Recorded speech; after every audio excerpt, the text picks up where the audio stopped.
মুহূর্তে দেখছি আমরা আসলে উনি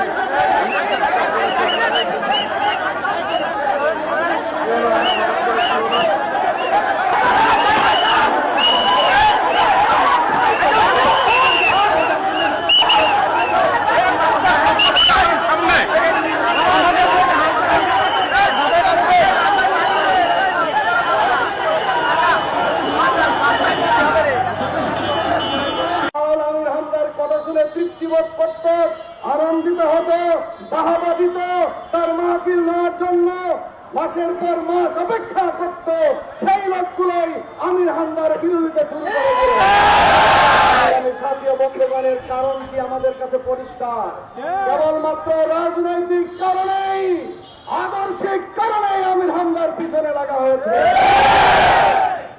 সম্মানিত সাথীয় বন্ধুগণ, শুধু এখানেই শেষ নয়, সর্বশেষ মুফতি আমির হামদার এদেশের প্রায় সকল জেলা উপজেলায় আবারও প্রোগ্রাম করেন। এই প্রোগ্রাম করতে যে মানুষ হিসাবে দু একটি ভুল হয়ে যেতেই পারে, এটি অস্বাভাবিক নয়। যে বিষয়টি আজকে ব্যক্তিগত যোগাযোগ মাধ্যমে এনে, এমনকি টেলিভিশন টক শোতে এনে এদেশের এক শ্রেণীর রাজনীতিবিদ তাদের নেতা কর্মীদেরকে উস্কে দিয়ে আমির হামদার বিরুদ্ধে হত্যার হুমকি দিয়ে যাচ্ছে, তাদেরকে বলতে চাই, এই হত্যার হুমকির পিছনে আপনাদের যে কারণ লুকিয়েছে তা হলো মাঠ জরিপে দেখা গেছে এই সদর আসনে আমির হামদাকে ঠেকিয়ে রাখা যাবে না।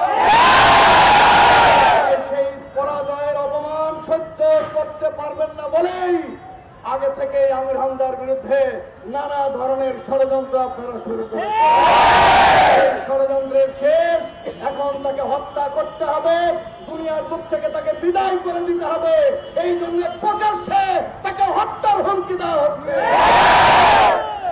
আমরা পরিষ্কার বলে দিতে চাই, এইভাবে হত্যার হুমকি দিয়ে আপনারা যদি আপনাদের নেতা কর্মীদেরকে উস্কে দিয়ে কোন দুর্ঘটনা ঘটে, দলের সব দায় দায়িত্ব আপনাদেরকে বহন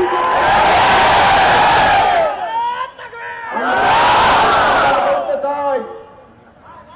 খুব তাড়াতাড়ি জাতীয় নির্বাচন, এই নির্বাচনের পরিবেশকে শান্তশিষ্ট, সুষ্ঠু এবং সবার অংশগ্রহণমূলক নির্বাচনের পরিবেশ যদি ঠিক রাখতে হয়, রাজনৈতিক নেতৃবৃন্দকে অবশ্যই গঠনমূলক ভূমিকা রাখতে হবে।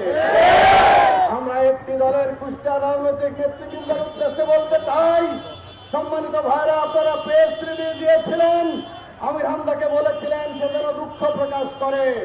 আপনাদের প্রেস রিলিজের পরে যদিও 3 বছর আগেই আমির হামদা কথা বলার জন্য দুঃখ প্রকাশ করেছিলেন, তারপরও আপনাদের অনুরোধে তিনি আবার দুঃখ প্রকাশ করেছেন। তারপরেও কেন মাঠে এনে মহিলাদেরকে ভাড়া করে এনে আমির হামদার বিরুদ্ধে মিছিল করাতে হবে? টাকা পয়সা দিয়ে এনে লোক ভাড়া করে আমির হামদার বিরুদ্ধে মিছিল করাতে হবে, আমরা জিজ্ঞাসা করতে চাই। তাহলে কি আপনার রাজনৈতিক ময়দানকে উত্তপ্ত করতে চান? এই ভোটের মাঠকে কি আপনারা উত্তপ্ত করে ফায়দা হাসিল করতে চান?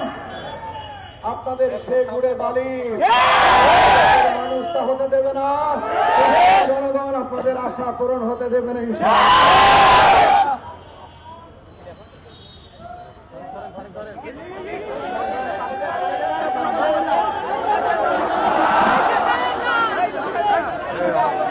দর্শক এই মুহূর্তে দেখছি আমরা আসলে উনি